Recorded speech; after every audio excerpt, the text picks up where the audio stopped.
É isso aí, gurizada. Então, dicas para o Simulado 2 2015, Filosofia, segundo ano. Veja bem, nós já vamos agora focar bastante no tema ética e estética, que é o conteúdo do PS2. E então, a palavra-chave vai ser ética. Primeiro, essa definição pedagógica, didática, entre a diferenciação entre ética e moral, tendo sempre a ideia de que a ética ela acaba sendo uma reflexão e a moral uma prática, uma ação. Deixando bem claro que essa diferenciação é apenas didática. No dia a dia a gente não vai separar isso. Então a ética vai, do ponto de vista de definição, ela trata do bem e do mal, diferentemente da moral que vai tratar do certo e do errado. Percebam que bem e mal, eles são muito mais amplos do que propriamente o certo e errado. Por isso que as pessoas também precisam saber a diferença entre moral e imoral. E amoral, e vocês já sabem, o amoral é aquele que não tem a condição de tomar as decisões ainda, é o caso das crianças ou as pessoas com algum problema mental, né? Diferentemente do imoral que ele sabe. Ou seja, toda ação imoral é aquela que é feita de maneira deliberada. A pessoa sabe que está fazendo a coisa errada e mesmo assim faz. Da mesma forma, quando a gente vai falar dos modelos éticos, a gente precisa falar do Aristóteles. Para o Aristóteles, a virtude ela consiste numa mediania, ou seja, é o equilíbrio entre dois vícios, ou por falta ou por excesso.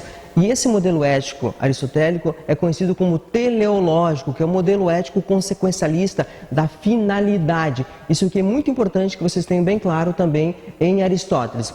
Uma das questões, ela vai nos fazer perceber a importância da interpretação do texto, que é onde você vai tentar descobrir qual a diferença entre uma atitude filosófica de uma atitude científica. Quando que o texto usa argumentos lógicos, filosóficos, ou quando ele está usando argumentos que são científicos. Essa diferenciação é bem importante. Interpretação de texto é uma das competências que a gente precisa trabalhar.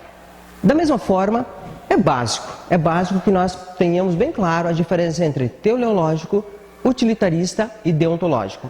O teleológico vem lá do Aristóteles, é da finalidade, ele é consequencialista. O utilitarista nos remete a John Stuart Mill, e a frase-chave para entender o utilitarismo é o princípio da maior felicidade para o maior número de pessoas possíveis, certo? E, por último, o deontológico, inevitável que se fale em Kant. Existe Kant para mais de 1000 anos, isso é fato.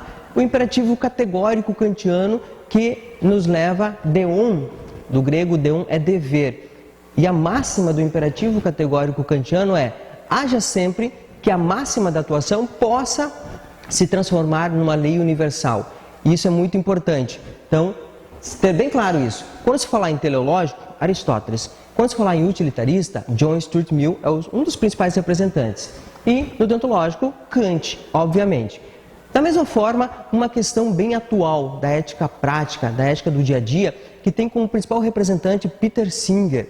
Ele é um dos representantes dessa ética dos animais, e a bioética, então, ela abrange todas as questões que levam em conta os seres vivos, sejam questões do meio ambiente, sejam questões sobre eutanásia, sobre aborto, condições sociais. Então, todas essas questões, elas são abarcadas pela definição de bioética.